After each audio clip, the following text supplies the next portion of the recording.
Hey everyone, Cassie Draws here and welcome to today's video. We all know that painting curly fur and painting dark fur can be, let's be real, a little bit of a pain. And in today's video, I'm going to show you how to combine both of these aspects together in this gorgeous pet portrait. Let's go ahead and get started.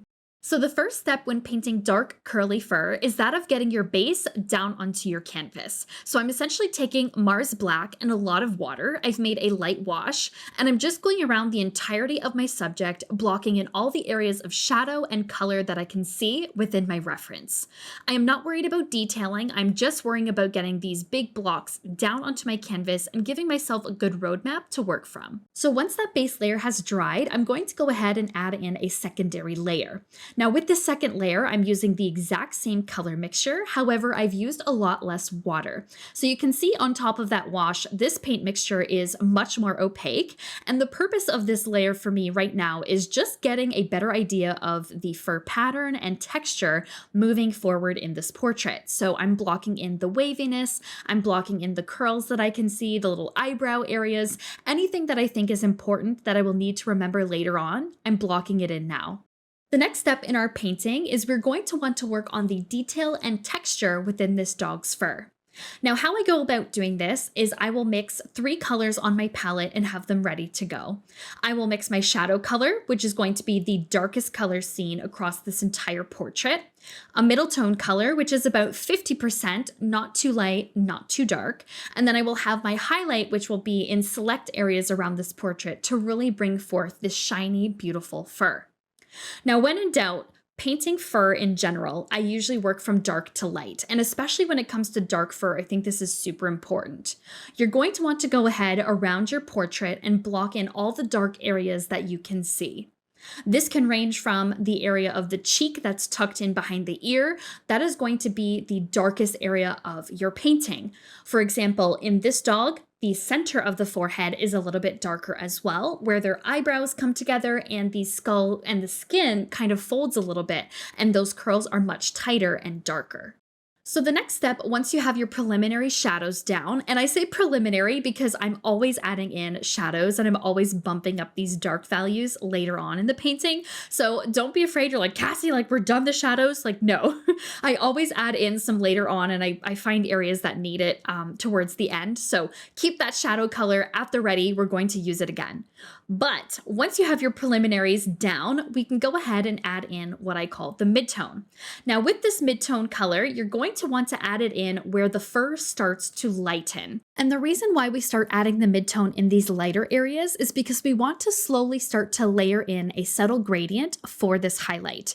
If we were to go in with just a stark contrast, let's say titanium white on top of this dark fur, it's going to either look like a black and white photograph, or it might start to look like this dog is actually black and white and not dark fur with a little bit of shine. So by having a nice midtone, it kind of buffers this highlight a little bit and allows us to be a little bit more selective. Now, something to note that I get asked a lot when it comes to painting dark fur is how I go about creating this pet portrait to look like a color photograph and not a black and white portrait or a photo. And the answer to this is by adding in a secondary color to my color mixture. So for this portrait, I used Mars Black, titanium white, and I've actually added in some phthalo blue to this color mixture as well. So I noticed in my reference that in the photo, there was a really nice, beautiful shine to it, a little bit of a blue undertone. And so that's why I chose to add this color to my mixture. It takes it from that very neutral gray area and adds in a lot of life and sort of movement and a organicness to my portrait. Now, depending on your subject, the lighting situation in the photograph, you may want to change this color from phthalo blue to, let's say, a burnt sienna. Maybe it's a little bit more of a warmer tone. They've got some artificial light happening and it's a little bit on the warmer side. You're going to want to add burnt sienna, burnt umber for like a cooler brown tone. There are so many color combinations that you can add in. And so I encourage you to experiment with this. Have a little sample swatch page on the side of your painting and just kind of see and experiment which tone works best for your portrait and go from there. Once you have your shadow layer and your midtone complete, we can go ahead now and start working on what I think is the most enjoyable part of this painting, and that is the highlight and the sort of curly aspect to the hair. Now, we're essentially going to tackle two birds with one stone, since a lot of the curls I added in with my light highlight over top. Now, how I get to my highlight is I will take my midtone color and I will add in a lot more titanium white to this. So it is not white white, it is a little bit of a cooler gray, I would say. And I'm just going in very selectively around this portrait and blocking in all the areas that I can see that are the lightest. So for example, around the mouth where I'm painting now, and in and around the top of the forehead, top of the ears were the lightest areas. So I'm really going to use a heavier concentration of this highlight in those areas and then selectively highlight other aspects of the face. For example, top of the nose, maybe some of the eyebrows are catching a little bit of light as well. So I'm changing my brushes out. I'm using a filbert, then to a liner, to a round brush, and that just gives a really nice organic feel to our painting and keeps it kind of fun and fresh. It's not the same technique over and over. Now with the curls, you're going to do a little bit of a crescent moon. So you're going to flare your brush out just a little bit.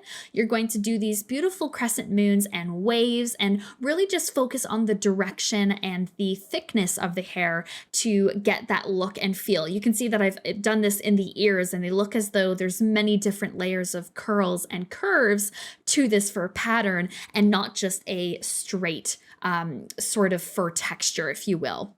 The last step for all of my paintings is to glaze a little bit of color into this subject as well. So I'm taking my large blender brush and I'm going in with a little bit of burnt sienna.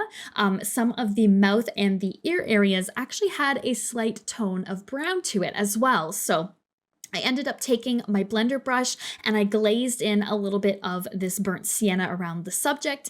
And then of course I went in with a blender and Mars Black to darken up any of the areas or soften a little bit of those highlights that I think may have gone a little bit too light. I kind of bring those back and soften them a little bit to kind of let them match the rest of the portrait, if you will. All right, and there you have it. There is the finished painting based on today's tutorial. A big shout out to our channel sponsors, Chartpak, Grumbacher, and Molotov for sponsoring today's video. Their links can be found in the description box below, as well as places to purchase their products for your own art toolkit.